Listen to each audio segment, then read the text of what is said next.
Praise the Lord. கர்த்தருக்கு மகிமை உண்டாவதாக. இந்த நல்ல காலை வேளையில் கர்த்தருடைய வார்த்தை மூலமாய் உங்கள் யாவரையும் சந்திப்பதிலே நான் மிகுந்த மகிழ்ச்சி அடைகிறேன். பிரசங்கியின் புத்தகம் 9ஆம் அதிகாரம் 16ஆம் வசனம். ஆகையால் ஏழையின் ஞானம் அசட்டை பண்ணப்பட்டு அவன் வார்த்தைகள் கேட்கப்படாமற் போனாலும் பலத்தை பார்க்கிலும் ஞானமே உத்தமம் என்றேன். அன்பான தேவனுடைய பிள்ளைகளே, இந்த குறிப்பிட்ட வேத பகுதியில் பலத்தை பார்க்கிலும் ஞானமே உத்தமம் என்று பிரசங்கி எழுதுகிறார்.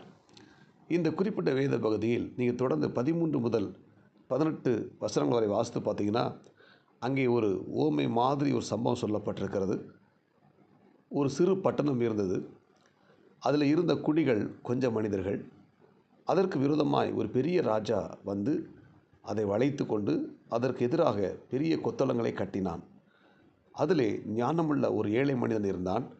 அவன் தன் ஞானத்தினாலே அந்த பட்டணத்தை விடுவித்தான். ஆனாலும் அந்த ஏழை மனிதனை ஒருவரும் நினைக்கவில்லை. ஆகையால் ஏழையின் ஞானம் அசட்டை பண்ணப்பட்டு அவன் வார்த்தைகள் கேட்கப்படாமல் போனாலும் பலத்தை பார்க்கிலும் ஞானமே உத்தமம் என்று சொல்லப்பட்டிருக்கிறது. அன்பான தேவனுடைய பிள்ளைகளே, இந்த சொல்லப்பட்ட இந்த ஊமையில் ஒரு பெரிய பட்டணத்தை ஆளுகை செய்த ராஜா ஒரு சிறிய பட்டணத்தில் கொஞ்சம் மக்கள் வாழுகிற ஜனங்களை அழிப்பதற்கு புறப்பட்டு வரும்போது, ஒரு ஏழை மனிதன் யுத்த ஆயுதங்களை பயன்படுத்தாமல் தன்னுடைய ஞானத்தினால அந்த பட்டணத்தையும் அந்த ஜனங்களையும் பாதுகாத்து கொண்டது போல, இன்றைக்கு இந்த இறைவார்த்தை கேட்கிற தேவனுடைய பிள்ளை, நம்முடைய தேசத்தில் இருக்கிற மக்கள் பாதுகாக்கப்பட வேண்டும். நம்முடைய தேசம் சந்திக்கப்பட வேண்டும். சத்துரு நம்முடைய தேசத்தை அழிப்பதற்கு, ஜனங்களை வீழ்த்துவதற்கு பல விதமான காரியங்களை அவன் செயல்பட்டு கொண்டிருக்கிறான். ஆனால் நீங்களும் நானும் இந்த ஏழை மனிதனைப் போல ஞானத்தோடு ஸ்தோத்திரம் நாம் ஜெபிக்க வேண்டும். ஞானம் என்பது நம்முடைய ஆண்டவராகிய இயேசு கிறிஸ்துவை குறிக்கிறது. அல்லேலூயா. அப்போது நம்முடைய தேசத்தில் இருக்கிற மக்களையும் ஜனங்களையும் பாதுகாத்து கொள்வதற்கு, சத்துருடைய பிடியிலிருந்து ஜனங்களை மீட்டுக் கொள்வதற்கு நம்முடைய ஆண்டவர் இயேசு கிறிஸ்து இன்றைக்கு நமக்கு தேவை. அல்லேலூயா. அந்த ஞான கண்மலையாக இருக்கிற இயேசு கிறிஸ்து இன்றைக்கு நம்முடைய தேசத்தையும் தேசத்தின் ஜனங்களையும் பாதுகாத்து கொள்ள வல்லமுள்ளவராக இருக்கிறார். அல்லேலூயா. எனவே இந்த குறிப்பிட்ட வேத வசனத்தின்படி ஞானம் நமக்கு ரொம்ப அவசியம். அல்லேலூயா. வேதம் சொல்லுகிறது, முத்துக்களை பார்க்கிலும் விலையேறப்பெற்றது ஞானம் என்று சொல்லப்பட்டிருக்கிறது. இந்த உலகத்தில் விலையேறப்பெற்ற பொருட்களை விட ஞானம் நமக்கு ரொம்ப முக்கியம், விலையேறப்பெற்றது. மேலும் வேதம் சொல்லுகிறது, நீ என்னத்தை சம்பாதித்தாலும் ஞானத்தை சம்பாதி, புத்தியை சம்பாதி என்று சொல்லப்பட்டிருக்கிறது. இந்த உலகத்தில் நம்ம எதை சம்பாதிச்சாலும் நமக்கு ஞானம் ரொம்ப அவசியம். அது மட்டுமல்ல, வேதம் சொல்லுகிறது, கர்த்தருக்கு பயப்படுதலே ஞானத்தின் ஆரம்பம். எனவே நாம் ஒவ்வொரு தேவனுடைய பிள்ளைகளும் ஆண்டவரிடத்தில் போய் நமக்கு நன்றாக ஞானம் கேட்க வேண்டும். இன்றைக்கி பார்த்தீங்கன்னா, ஒரு திரள் கூட்ட ஜனங்கள் தேவனுடைய பிள்ளைகளுக்கு விரோதமாக எழும்பி கொண்டிருக்கிறார்கள். அது மட்டுமல்ல, பலவிதமான நெருக்கங்கள், போராட்டங்கள், நிந்தனைகள் சூழ்ந்து கொண்டிருக்கிற இந்த காலகட்டத்தில் நமக்கு ஞானம் அவசியம். நாம் ஞானத்தோடு இருக்கணும். யுத்த கருவிகளை விட ஞானம் ரொம்ப அவசியம். இன்றைக்கி பார்த்தீங்கன்னா, அநேக நாடுகள் தங்கள் படைபலத்தை காட்டுகிறார்கள்.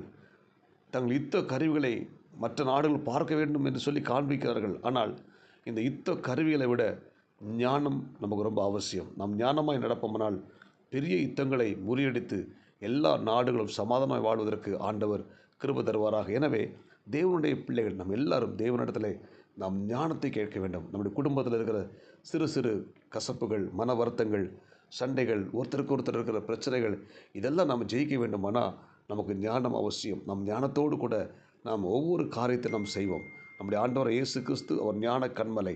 அந்த ஞானத்தை நமக்கு அருள்வாராக. நம் ஆண்டவற்ற ஞானத்தை கேட்டு ஞானத்தை பெற்றுக்கொண்டு நாம் ஆண்டவருக்காக வைராக்கியமாய் வாழ்வோம். யுத்த கருவிகளை விட ஞானம் நமக்கு ரொம்ப அவசியம், முக்கியம். சாலமோனுடைய வாழ்க்கையை பார்த்திங்கன்னா, சாலமோன் தாவீதுக்கு அப்புறம் ராஜாவாக தெரிந்து கொள்ளப்படுகிறார். இந்த சாலமோனுக்கு யுத்தம் பண்ணி பழக்கம் கிடையாது. தாவீது ஒரு யுத்த வீரன். தாவீதுக்கு அடுத்தபடியாக இந்த சாலமோன் ராஜாவாக தெரிந்து கொள்ளப்பட்டார். தாவீது திறமசாலி, பராக்கிரமசாலி, அவர் ரொம்ப டேலண்டானவர். ஆனால் எந்த திறமையும் தகுதியும் இந்த சாலமோனுக்கு கிடையாது. இப்போது இந்த சாலமோன் தேவனிடத்தில் போய் 1000 பலிகளை செலுத்துகிறார். 1000 பலிகளை செலுத்தி ஆண்டவற்றை போய் கண்ணீரோடு கூட ஜெபித்து கொண்டிருக்கிறார். அப்பொழுது ஆண்டவர் தரிசனத்தில் கேட்குற, சாலமோனே, நீ விரும்புகிறது என்னிடத்தில் கேள் என்று சொன்ன உடனே இந்த சாலமோன் ஆண்டவர்கிட்ட என்ன கேட்டான்? ஆண்டவரே, எனக்கு ஞானத்தை கொடும், இந்த ஜனங்களை விசாரிப்பதற்கு, இந்த ஜனங்களை வழிநடத்துவதற்கு, என் தேசத்தை பாதுகாத்து கொள்வதற்கு, என் தேசத்தில் இருக்க மக்களை காத்து கொள்வதற்கு எனக்கு ஞானம் கொடும் என்று சொல்லி கேட்டான். ஆண்டவர் ஞானத்தை கொடுத்தார். நீ கேட்டது எனக்கு என்னுடைய பார்வையில் உகந்த விண்ணப்பமாக இருக்கிறது சொல்லி ஞானத்தையும் கொடுத்தார். அவன் கேளாத ஐஸ்வர்யத்தையும் கனத்தையும் மகிமையும் கத்தர் கொடுத்தார். எனவே சாலமோனுடைய ஆட்சி காலத்தில் யுத்தம் இல்லாமல் தேசம் அமைதலாக இருந்தது. தேசத்தில் மக்கள் சந்தோஷமாய் வாழ்ந்தார்கள். தேவனுடைய ஆலயம் கட்டப்பட்டது. எனவே இந்த காலை வேளையில் நம்ம ஒவ்வொருத்தரும் ஆண்டவரின் ஞானத்தை கேட்போம். ஞானத்தை கேட்டு இத்த கரைகளை விட ஞானம் முக்கியம், ஞானமே முக்கியம் என்பதை அறிந்து கொண்டு நம்முடைய வாழ்க்கையில் ஞானத்தை ஆண்டவர்கிட்ட பெற்றுக்கொண்டு ஞானமாய் நடப்போம், ஞானமாய் பேசுவோம், ஞானமாய் காரியத்தை செயல்படுத்துவோம்.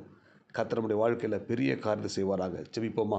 பரலோக தேவனே, இந்த காலை வேளை இறைவார்த்தை கேட்ட ஒவ்வொரு தேவனுடைய பிள்ளைகளுக்காக நாங்கள் ஸ்தோத்திரம் பண்ணி ஜெபிக்கிறோம். ஆண்டவர் யுத்த கருவிகளை பார்க்கிலும் ஞானமே உத்தமம், யுத்தத்தை பார்க்கிலும் ஞானமே உத்தமம் என்ற வார்த்தையின்படி நாங்கள் ஒவ்வொருத்தரும் ஞானத்தோடு கூட இருக்க உதவி செய்வீராக. இந்த இறைவார்த்தை கேட்ட எல்லா தேவனுடைய பிள்ளைகளுக்கு கர்த்தர் ஆசீர்வதிங்க. இந்த நாளுக்குரிய கிருபை கொடுங்க. இயேசுவின் நாமத்தில் ஜெபிக்கிறோம் நல்ல பிதாவே, ஆமேன். God bless you. உங்கள் யாவரையும் கர்த்தர் ஆசீர்வதிப்பார். இந்த நாள் உங்களுக்கு இனிமையாய் அமையட்டும். ஆமேன்.